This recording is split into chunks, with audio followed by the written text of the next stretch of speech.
Bismillahirrahmanirrahim. Assalamualaikum teman-temanku sekalian. Sebelum kita mulai menuntut ilmu, yuk kita perhatikan adab-adab menuntut ilmu. Yang pertama, niat karena Allah. Yang kedua, jangan lupa berwudu dulu ya. Yang ketiga, pakaian yang dipakai harus pakaian yang baik loh. Yang keempat, buku dan alat tulisnya harus lengkap. Yang kelima, harus duduk dengan tenang. Jadi tidak boleh tidur-tiduran ya. Yang keenam, harus didengarkan dari awal sampai akhir. Itu tadi adab-adab menuntut ilmu. Jika sudah siap, yuk kita baca doa dulu. Rabbi zidni ilma warzuqni fahma. Ya Allah, tambahkanlah aku ilmu dan berilah aku pemahaman yang baik. Allahumma inni as'aluka ilman nafi'ah wa rizqan thayyibah wa amalan mutaqabbala. Ya Allah, sesungguhnya aku memohon kepadamu ilmu yang bermanfaat dan rizki yang baik dan amalan yang diterima. Amin. Selamat menikmati.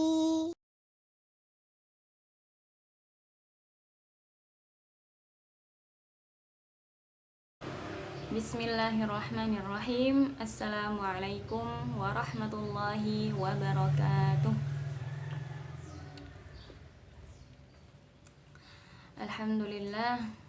Alhamdulillahilladzi arsala rasulahu bil huda wa dinil haq liyudhhirahu 'ala ad-dini kullihi walau karihal kafirun. Nusalli wa nusallim ala habibina al-mustafa Muhammadin sallallahu alaihi wasallam wa ala alihi wa ashabihi wa man tabi'ahum bi ihsan ila yaumil qiyamah. Rabbi shrah li sadri wa yassir li amri wahlul 'uqdatam min lisani yafqahu qawli. Amin. Amma ba'd. Alhamdulillah, apa kabar anak-anakku sekalian, santri Kutab Awal 2A.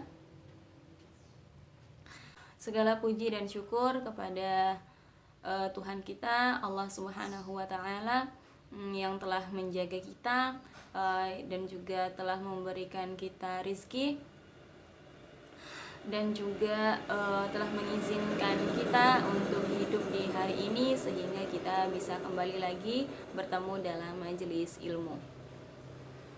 Salawat serta salam kita haturkan pada Nabi kita, Nabi pilihan Muhammad sallallahu alaihi wasallam, yang telah menjadi teladan terbaik bagi umat manusia sepanjang zaman.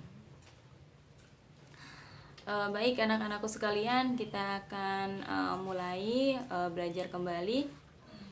Dan saat belajar yang kita harap adalah ridha Allah Subhanahu wa ta'ala dan juga barokah. Jadi bila Allah ridha kepada kita dan kemudian menurunkan barokahnya atas apa yang kita pelajari hari ini, maka itu sudah cukup. Jadi untuk memperoleh ridha dan barokah itu kita harus memperhatikan adab-adab dalam bermajelis ilmu. Jadi anak-anakku sekalian, kita mulai dengan basmalah. Bismillahirrahmanirrahim. Kemarin kita sudah belajar tentang hewan ternak. Allah menciptakan hewan ternak dengan sesempurna mungkin agar manusia bisa memenuhi kebutuhan hidupnya. Nah, di antara hewan ternak yang kita pelajari ada 3, yaitu kambing, sapi, dan onta. Nah, sekarang kita akan lebih membahas lebih banyak tentang unta. Karena firman Allah di dalam surat Al-Ghasyiyah yang berbunyi afala yanzuruna ilal ibili kaifa khuliqat. Nah, di situ ada perintah Allah agar kita manusia memperhatikan, kemudian mentadaburi tentang penciptaan onta. Nah, baik, Ustazah akan menjelaskan sedikit agar kita memahami dulu sedikit demi sedikit ya anak-anak. Jadi Ustazah nggak jelaskan banyak-banyak, sedikit demi sedikit agar kita bisa sama-sama memahami bahwa penciptaan Allah tentang onta ini terdapat beberapa keistimewaan yang tidak dijumpai pada hewan lainnya. Nah, di sini ada gambar unta. Nah, kalian perhatikan apa pendapat kalian ketika melihat onta. Nah, ya, onta itu adalah hewan berkaki 4, badannya besar, mempunyai punuk, ada yang punuknya itu 1, ada yang punuknya 2. Nah, punuk itu apa? Nah, punuk itu kan kalian lihat di dalam gambar ini ada punggung onta. Nah, punggungnya itu kan ada seperti bentuk gunungan begitu yang menonjol. Nah, itu namanya punuk. Nah, kemudian onta biasa banyak didapati di kawasan padang pasir. Nah, kemudian onta ini lehernya panjang. Lehernya panjang, kakinya juga panjang, kemudian telinganya kecil. Nah, sekarang kita melihat bagian kepala unta. Nah, kita lihat ya di sini kepala unta. Unta itu telinganya kecil, kemudian dan telinganya ini berbulu. Nah, telinga unta yang bentuknya kecil dan banyak bulunya ini fungsinya adalah menahan agar pasir itu tidak masuk ke dalam telinga. Bagaimana bisa pasir masuk ke dalam telinga? Karena di gurun pasir, di padang pasir, nah di situ kalau terjadi angin, nah karena cuman pasir adanya, jadi angin itu menerbangkan pasir-pasir sehingga mengenai tubuh benda-benda atau makhluk hidup yang ada di sekitarnya, termasuk juga mengenai onta. Dan Allah Subhanahu wa Ta'ala menciptakan onta mempunyai telinga yang kecil dan berbulu agar pasir-pasir itu tidak masuk ke dalam telinga onta, karena ditahan dengan bulu-bulu yang ada di telinga dan bentuk telinganya yang kecil. Nah, kemudian onta mempunyai gigi yang besar-besar. Nah, gigi yang besar-besar ini berfungsi untuk memakan makanan yang biasa tumbuh di padang pasir. Nah, kalian jangan membayangkan bahwa tumbuhan yang ada di padang pasir itu seperti yang kita jumpai di negara kita. Tidak. Tapi tumbuhan yang ada di padang pasir itu seperti kaktus. Nah, kaktus itu kan berduri. Kemudian tumbuhan-tumbuhan kering. Gigi onta diciptakan seperti itu agar bisa memakan kaktus. Jadi makanan yang berduri itu juga onta bisa makan. Onta bisa makan dan onta juga bisa menelan. gitu. Jadi makanannya onta itu apapun yang ada di padang pasir itu ya sudah dia makan, dia bisa makan. Karena bentuk giginya seperti itu dan bentuk lidahnya. Nah, kalian perhatikan di sini lidahnya onta. Ini lidahnya itu sangat kuat sehingga duri-duri kaktus yang dimakan itu tidak melukai lidahnya onta, sehingga dia bisa memakan kaktus dengan mudah. Nah, kemudian kita lihat matanya onta. Mata onta kita lihat di sini ada bulu mata ya. Jadi bulu matanya onta itu ada double itu maksudnya ada 2 bulu mata biasa dan bulu mata yang enggak terlalu panjang sama bulu mata yang sangat panjang. Itu kita lihat ya, bulu matanya onta itu panjang-panjang dan lebat. Nah, bulu mata yang panjang dan lebat ini juga difungsikan sebagai penahan agar matanya onta itu tidak kemasukan pasir.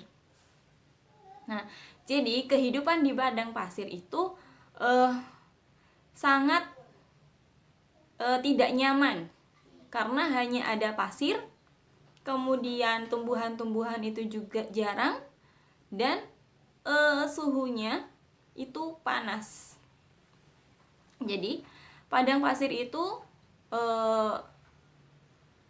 daerah yang Allah ciptakan dengan keadaan yang seperti itu, keadaan yang sangat tidak nyaman untuk dihuni oleh manusia. Tapi dengan itu Allah Subhanahu wa Ta'ala menciptakan makhluk yang bisa bertahan hidup dalam jangka waktu yang lama berada di padang pasir, yaitu onta. Nah, kemudian kita perhatikan lagi bentuk hidungnya onta. Nah, hidungnya itu kalian lihat ya, hidungnya onta ini juga panjang. Hidungnya panjang. Kemudian lubang hidungnya juga tidak terlalu besar. Jadi lubang hidungnya itu sempit dengan hidung yang panjang. Nah, ini juga bisa membantu onta agar tidak kemasukan pasir. Nah, jadi seperti itu Allah menciptakan onta agar bisa bertahan hidup di padang pasir. Nah, kemudian onta mempunyai leher yang panjang. Nah, ini membantu onta untuk mendapatkan makanan atau untuk meminum. Jadi leher yang panjang ini membantu onta untuk mendapatkan makanan di tempat yang tinggi atau di tempat yang lebih rendah. Dan juga kita melihat punuk onta nih, punggungnya. Nah, itu punggung yang menyimpan banyak lemak, sehingga meskipun di daerah yang panas, si onta ini tidak kepanasan. Jadi punuk itu juga menjaga onta agar tidak merasakan sengatan matahari yang ada di padang pasir. Dan ini menyebabkan unta itu bisa bertahan hidup lama di padang pasir. Baru sebagian yang kita bahas saja, kita sudah menjumpai banyak sekali keistimewaan penciptaan unta dibandingkan hewan ternak yang lainnya. Allah berkuasa, Allah mampu untuk menciptakan hal-hal yang rumit menurut penilaian manusia, tapi menurut Allah itu sangat mudah. Dan apabila Allah menginginkan sesuatu terjadi, Allah hanya tinggal bilang jadilah, maka itu pasti akan terjadi. Nah, dengan ini anak-anakku sekalian, kita harus memahami dengan betul bahwa Allah menciptakan semua makhluk di dunia ini dengan sebaik-baiknya, dengan sempurna, dan juga hanya Allah yang bisa menciptakan semua yang ada di dunia ini. Maka dari itu, kepada zat, kepada Tuhan yang mampu menciptakan segala hal dan yang mampu merawat dan menjaganya, kita harus tunduk, kita harus patuh. Karena Allah sudah menciptakan segala hal itu sempurna. Allah sudah memberikan manusia banyak kenyamanan.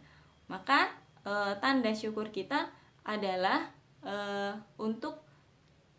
tanda syukur kita kepada Allah Ta'ala adalah dengan mentaati Allah. Nah, baik anak-anakku sekalian, sampai di sini dulu video belajar kita hari ini. Insya Allah kita akan lanjut di pertemuan berikutnya. Kita tutup dulu dengan doa dan juga kafaratul majelis. Allahumma anfa'na bima 'allamtana wa 'allimna ma yanfa'una wa zidna ilma. Ya Allah, berilah kami manfaat dari apa yang telah Engkau ajarkan kepada kami, dan ajarilah kami apa yang bermanfaat bagi kami, dan tambahilah kami ilmu. Amin. Baik, kita tutup dengan kafaratul majelis. Subhanakallahumma wa bihamdika asyhadu an la ilaha illa anta astaghfiruka wa atubu ilaik. Wa sallallahu ala sayyidina Muhammadin wa ala alihi wa sahbihi wa sallam. Alhamdulillahi rabbil alamin. Wassalamu alaikum warahmatullahi wabarakatuh.